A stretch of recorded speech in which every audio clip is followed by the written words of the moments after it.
I wonder what's in this box.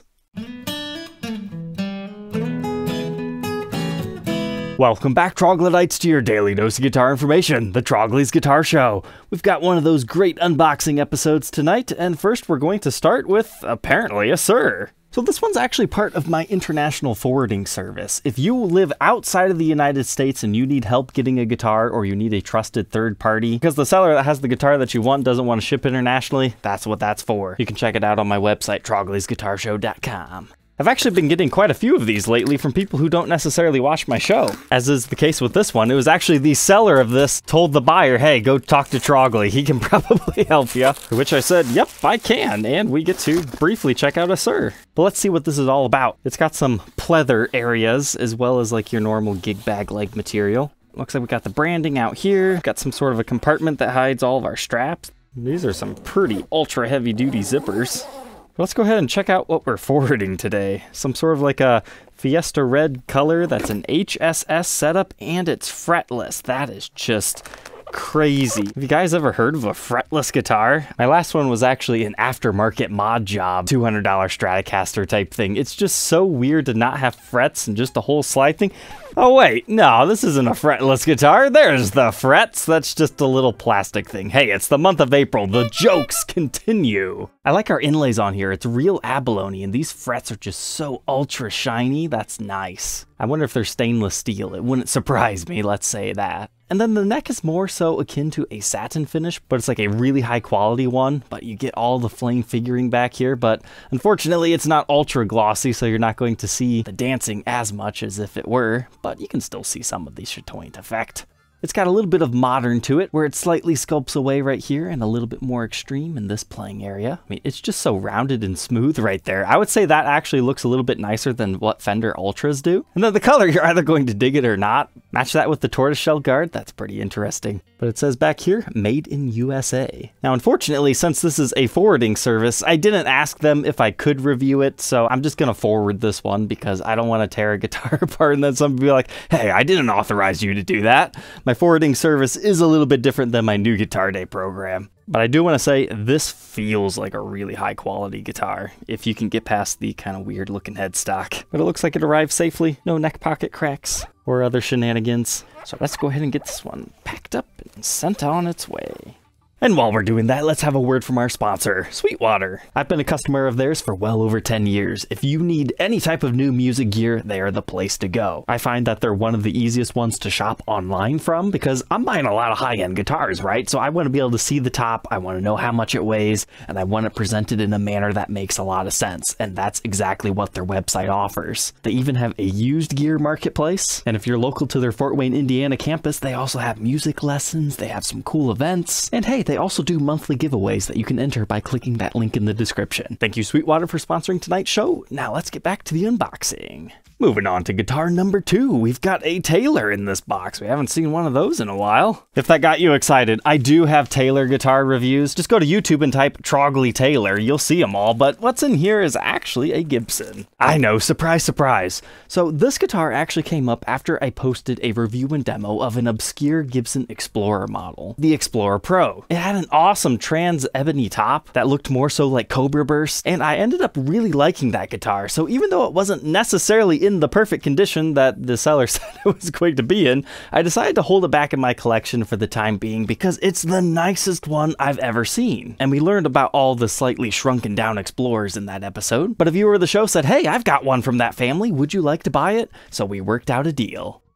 But this time we've got a brown style case. We had the black one, so this must be one of the very early 2002 first year iterations. Let's see what beauty awaits us in here. Ah, yeah, there we go.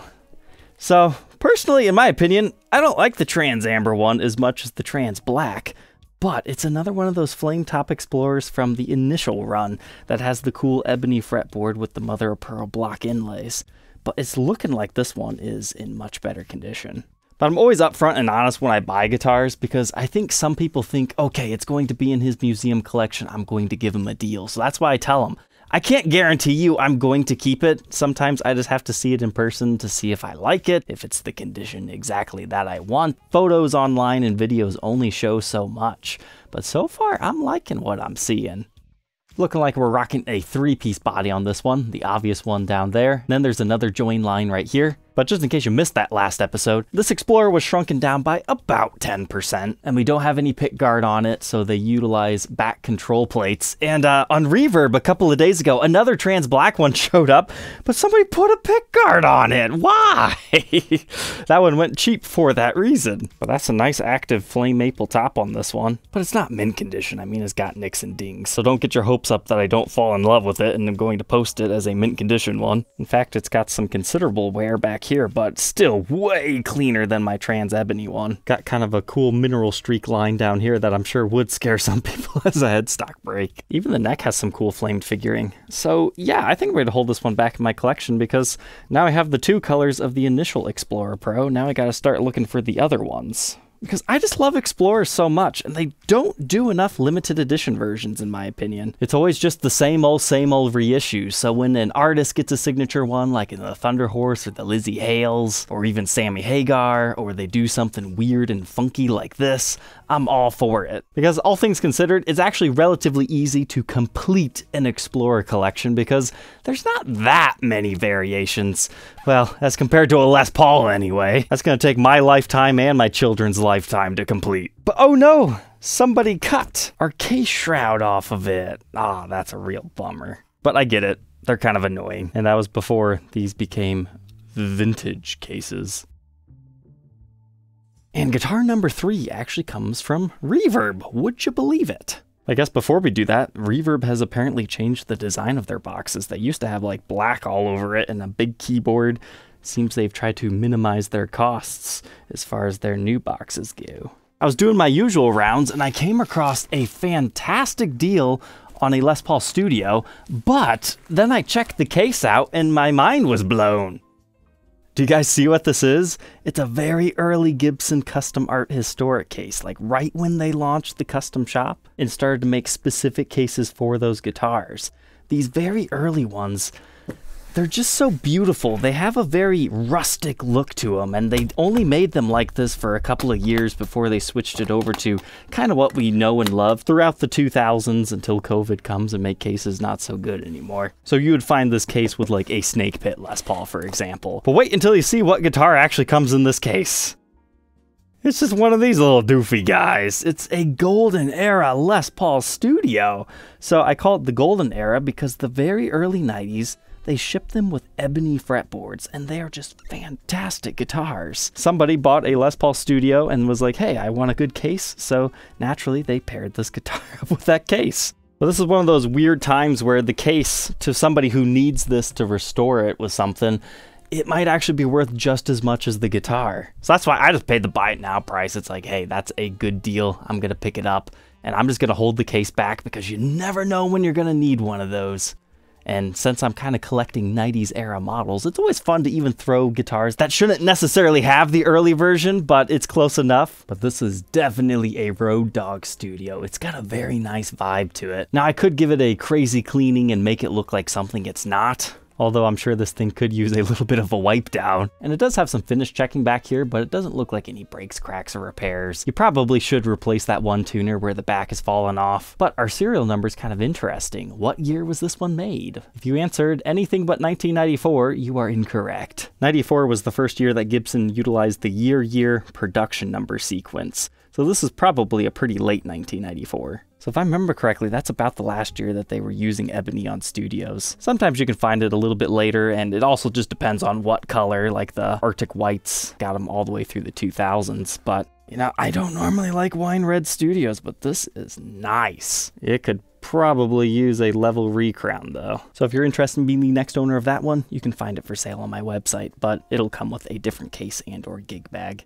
But for me, my favorite thing about these early custom shop cases is actually the case compartment. The lid, when you pull it up, it actually has legit hinges in it. Like, that's just above and beyond. These things were built so well. I'm just a big fan of these cases. So that's all our main features for tonight, but I do have a little bit of garage sale items as I continue on my spring cleaning. Well, actually I lied. Before we do that, I have an Amazon box. I don't remember what's in here. Oh, but now I do. Hooray! More Sharpies. I was losing them, and the ones I did have were running out of ink. You can never have too many of these things laying around. That is, unless your kids get them and start coloring on the walls. And speaking of kids, let's talk about this. You can tell how long I've had it because this is back when I was still using this style of eBay tape. But this is one of those sponsored items that I was really curious to try out. They're called Lzzy. Now you can find them in like 3-string and 6-string variations. So I had asked them to send me an extra one because I do have kids and I thought they would enjoy playing with it. So I gave them one and they were just too young yet. They destroyed the thing. They put toys in there. So this is the one that I held back, and I'm just thinking I'll probably get them something else if and when the time does come. Somebody might as well enjoy it in the near future rather than it just sit around for a couple of years. Or it could be a fun campfire guitar.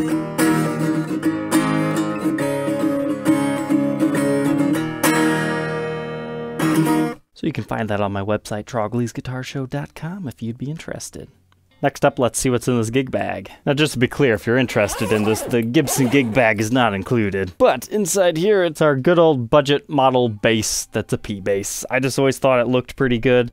Honestly, the action's a little bit high on it now. Probably use a little bit of a setup, but I'm sure you can find an old review and demo on this. If I remember correctly, I had saved this one back because I particularly liked the way it sounded.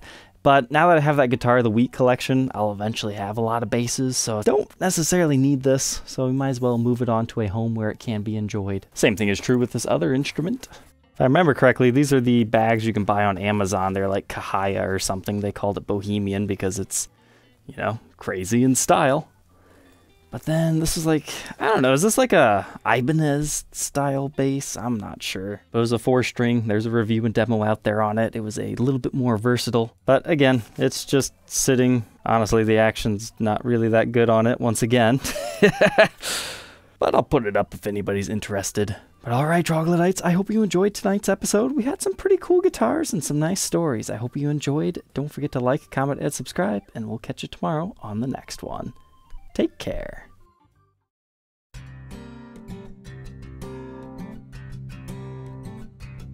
If you enjoyed tonight's episode, consider subscribing. I post videos like this every day. And you might even enjoy this next one.